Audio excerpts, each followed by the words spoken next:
जय प्रभुंकर मंगल हो आनंद कुमार हरि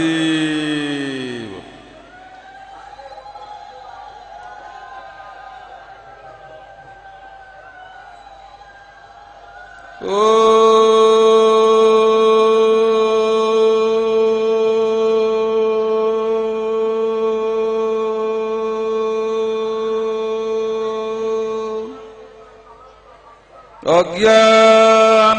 अज्ञानतिमिरान्धस्य ज्ञानाञ्जनशलाकया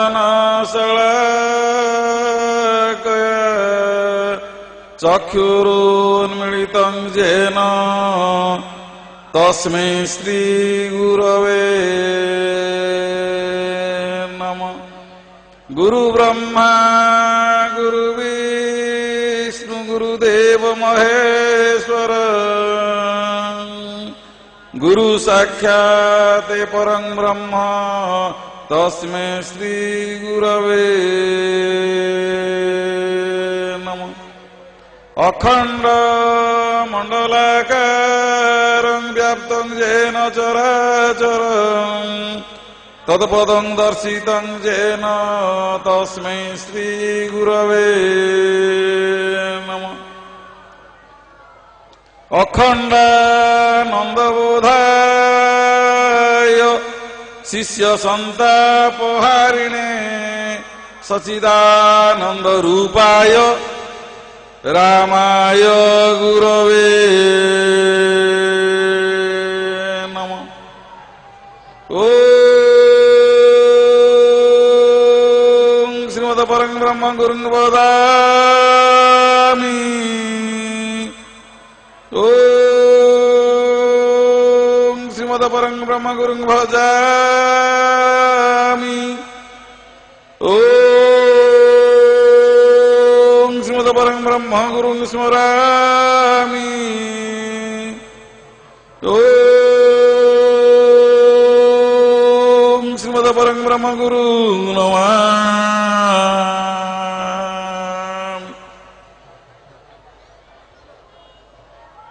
प्रातः स्मरणीय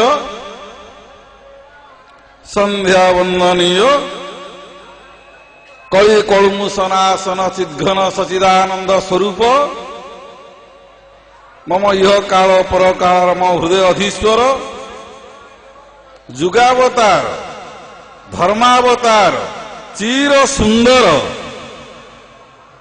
अभिन्न सुंदर से जगत गुरु ठाकुर श्री श्री अभिराम परमहंस देवंकर श्रीचरण कमल आभूम साष्टांग दंडवत प्रणाम।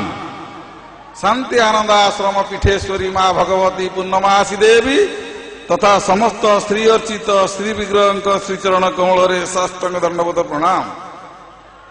परम पूज्य आचार्य देव और भगवत गोष्ठी समस्त संत महात्मा मान समेत आजिर मंच स्थित शरीर अशरीर समस्त संत महात्मा मान पाद वंदना करने संगे संगे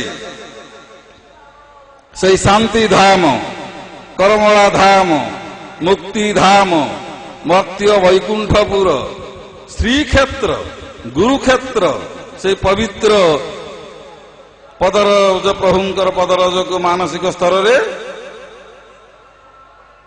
मस्तक धारण करी आज प्रभुंकर 113तम जन्मवार्षिक अवसर रे द्वितीय दिन सांध्य अधिवेशन भगवत कथार कार्यक्रम आरंभ करने जाउछि।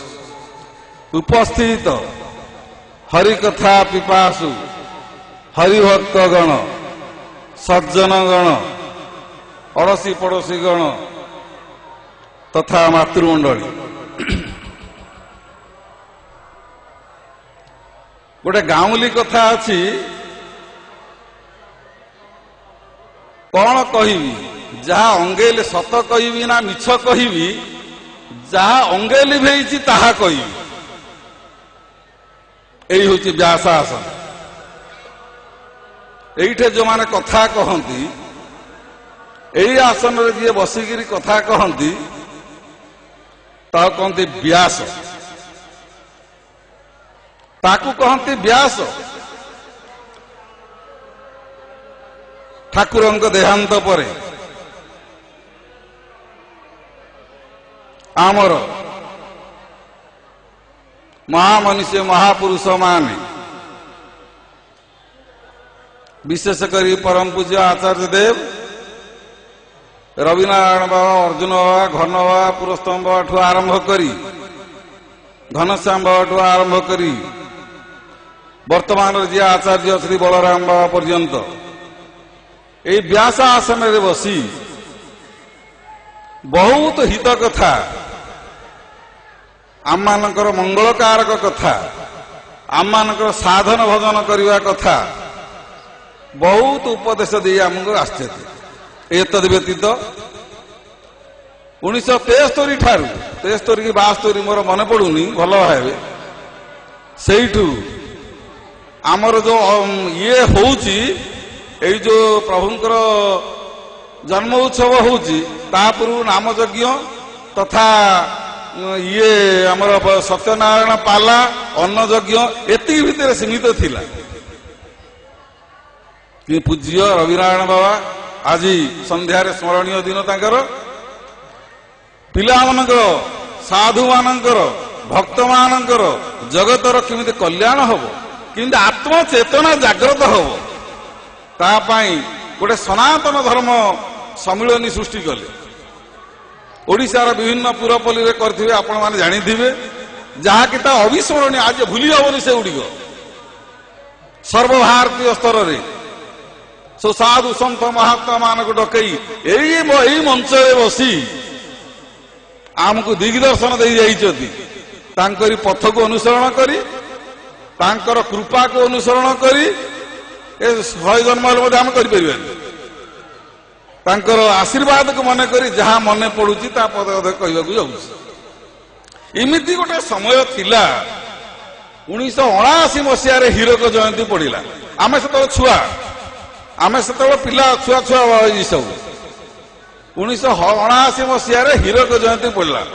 ହୀରକ ଜୟନ୍ତୀ କାହାକୁ କହନ୍ତି ନା ମହାପୁରୁଷ ମାନଙ୍କର, ଅବତାର ପୁରୁଷ ମାନଙ୍କର 25 ବର୍ଷକୁ ରୌପ୍ୟ ଜୟନ୍ତୀ କହନ୍ତି। କହୁଛି 25 ବର୍ଷକୁ ରୌପ୍ୟ ଜୟନ୍ତୀ କହନ୍ତି, 50 ବର୍ଷକୁ ସୁବର୍ଣ୍ଣ ଜୟନ୍ତୀ କହନ୍ତି, 75 ବର୍ଷକୁ ହୀରକ ଜୟନ୍ତୀ କହନ୍ତି, ଆଉ 100 ବର୍ଷକୁ ଜନ୍ମଶତବାର୍ଷିକୀ କହନ୍ତି। ହେଲେ ଏଇ ଯୋଉ ହୀରକ ଜୟନ୍ତୀ ପଡିଲା, ପୂଜ୍ୟ ରବିନାରାୟଣ ବାବା ଆଜି ଏଇ ଆମ ପାଖରେ ଅଛନ୍ତି, ଏଇଠି ସମାଧି ଦିଆଯାଇଛି, ଏଇ ଯୋଉ ତିଆରି ହେଇଛି ଦେଖୁଥିବେ। ସେତେବେଳେ ସାର୍ ବାଟଘାଟ କିଛି ନଥିଲା। ଯିଏ ଆସିବେ ଭୂଷଣ୍ଡପୁରରୁ ଆସିବେ, ଯିଏ ଆସିବେ କାଳୁପଡାରୁ ଆସିବେ ଡଙ୍ଗାରେ, ଯିଏ ଆସିବେ ବ୍ରହ୍ମଗିରିରୁ ଚାଲିକି, ରଣ୍ଡାରୁ ଚାଲିକିରି ଆସିବେ। ଏଇ ଅଗମ୍ୟ ରାସ୍ତା, ବାଟଘାଟ ନଥିଲେ ବି ମଧ୍ୟ ହଜାର ହଜାର ନରନାରୀ କହିଲେ ଅତୃପ୍ତି ହବନି। ସେ ସମୟରେ ଯୋଉ ଭାବ, ସେ ଯୋଉ ଭକ୍ତି, ଯୋଉ ସେ ବିଶ୍ୱାସ, ଗଲାବେଳେ ଯୋଉ ଭାବ, ଆସିଲା ବେଳେ ଯୋଉ ସେ ଭାବ ଅନିର୍ବଚନୀୟ। ସେଇ ଭିତରେ ବଡ ବଡ ସାଧୁମାନେ, ସ୍ୱାମୀ ଚିଦାନନ୍ଦ ସରସ୍ୱତୀ, ଅଶେଷାନନ୍ଦ ସରସ୍ୱତୀ, ବେଦ ଚୈତନ୍ୟ, ଆପ୍ତ ଚୈତନ୍ୟ ଇତ୍ୟାଦି ବଡ ବଡ ସନ୍ଥମାନେ, ନାମାଚାର୍ଯ୍ୟ ବାହ୍ୟ ବାବା ଇତ୍ୟାଦି, ବୈଷ୍ଣବଚରଣ ଦାସ ବାବାଜୀ କଲିକତାରୁ, ପାଠପଢି ଆଶ୍ରମରୁ ଅନ୍ୟାନ୍ୟ ସାଧୁମାନେ, ଏମିତି ମୋର ମନେ ପଡୁଛି 12 ମୂର୍ତ୍ତି ସନ୍ନ୍ୟାସୀ ବାଟଘାଟ ନଥିବା ଅବସ୍ଥାରେ ମଧ୍ୟ ଏଇଟା ଆସିକି ଏଇ ହୀରକ ଜୟନ୍ତୀରେ 3 ଦିନ ପ୍ରବଚନ ହେଲା, ଭାଗ ନେଇଥିଲେ। ସେଇ ଭିତରେ ଅନ୍ୟତମ ଜଣେ ମହାପୁରୁଷ, ଯିଏକି ପ୍ରଥମ ଆଚାର୍ଯ୍ୟ ବୈକୁଣ୍ଠନାଥ ଦାସ ଠାକୁରଙ୍କର ଅପ୍ରକଟ ପରେ, ଯିଏକି ଆଶ୍ରମ ଦାୟିତ୍ୱ ତାଙ୍କୁ ବହନ କରିବାର ଦାୟିତ୍ୱ ଦିଆଯାଇଥିଲା, ଦେଇଥିଲେ। ପଦେ କିଛି ନାହିଁ, ଧରିକିରି ଆଣିଲେ ଆସିବେ, ଧରିକିରି ନେଲେ ଯିବେ, କଥା କହିବାର ବଳ ନାହିଁ। ପଦେ କଥା କହିବେ, ଆପ୍ତବଚନ ବାଣୀ, ଶାସ୍ତ୍ର ବାଣୀ, ସେ ପଦେ କଥା କହିବେ। ସେ ପଦେ କଥାକୁ ଲକ୍ଷ ଲକ୍ଷ ହରିଭକ୍ତ ମାନେ, ଆମମାନେ ଯୋଉ ସନ୍ନ୍ୟାସୀ ମାନେ ମଧ୍ୟ ଥିବେ, ତାଙ୍କର ଯୋଉ ମୁଖରୁ ସ୍ଖଳନ ହବ, ତାଙ୍କର ଯୋଉ ମୁଖରୁ ପଦେ କଥା କେମିତି ବାହାରିବ, ସମସ୍ତେ ତାଟକ ଭଳିଆ ଚାହିଁ ରହିଛି। ସେ ବେଦ ବେଦାନ୍ତ ଶ୍ରୁତି କିଛି ପଢି ନାହାନ୍ତି, କିଛି କହନ୍ତି ନାହିଁ। କଣ ସିଏ କହନ୍ତି? ଶ୍ରବଣେ ଶୁଣ କୃଷ୍ଣ ନାମ, ମହିମଙ୍ଗଳ ଅଭିରାମ। ଏତିକି ଧ୍ୟାନ ଧାରଣା ସ୍ତୁତି ସ୍ଥାନ ଏ ମହି ମଙ୍ଗଳ ଅଭିରାମ ଶ୍ରବଣେ ଶୃଣ କୃଷ୍ଣ ନାମ ମହି ମଙ୍ଗଳ ଅଭିରାମ। ଖାଲି ଅଭିରାମ ଏଇ ବିପଦ ଭାଗବତର କଥା କହିବେ କି ସେ ଭାବ ତଲ୍ଲୀନ ଭାବ ରଙ୍ଗେଇ ଯିବା ମୋଡେଇ ଯିବା ବୁଝିଯିବା ଗଣ୍ଡି ପଡୁଥିଲେ ଭକ୍ତମାନ ବାବାଜୀମାନଙ୍କ ଆଖିରେ ପାଣି ରହୁନଥିଲା। ଏତିକି କଥା କହିଦେଲା ପରେ ପୂଜ୍ୟ ବାବା ରବୀନ୍ଦ୍ରନାଥ ସଭାପତି ନେଇଯ ତାକୁ ଧରିକିରି ନେଇଯିବେ। ଏମିତି ଗୋଟେ ବେଳ ଆସିଥିଲା।